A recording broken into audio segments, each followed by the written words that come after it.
Another one coming here. I don't know if this means they're going to enter the Ministry of Interior.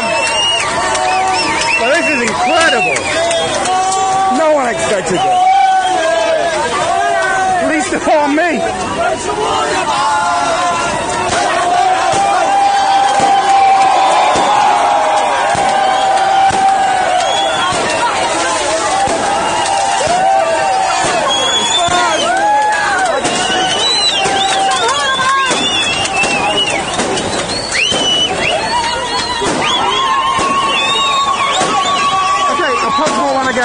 A coup is now effectively underway in Tunisia. President Saied has announced the activation of Article 80 in the constitution, which allows him to suspend the activities of the democratically elected parliament in times of crisis and allows him as president to rule Tunisia directly through executive decree, giving him the same powers as Ben Ali and Bourguiba before him. The president has also announced the lifting of immunity of the democratically elected members of parliament, which now allows him to extrajudicially sweep up the political opposition and wipe them out politically. And in particular, the target is expected to be Ennahda, which has frustrated the president's ambitions to rule Tunisia directly via a proxy prime minister of his choice. It's important to remember that when President Saied won the presidential elections, he had hoped to install his own man as prime minister and wield the prospect of early elections as a stick on parliament to ensure that they toe the line with regards to his politics and with regards to his bid to rule Tunisia. However, Ennahda frustrated these attempts by managing to get the first Prime Minister Farfar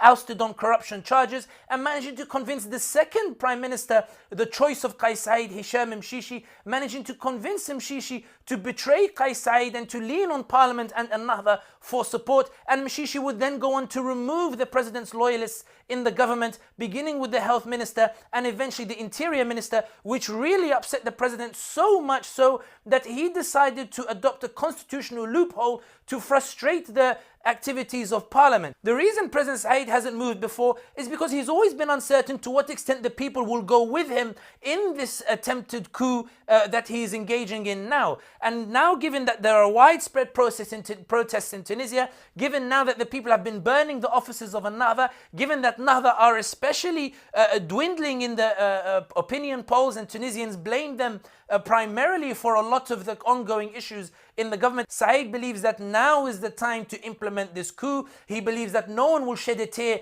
if he goes after Ennahda and rounds them up. And he believes that the people are on his side as he implements this coup, as he seizes power for himself, and as he suspends the democratic transition of Tunisia.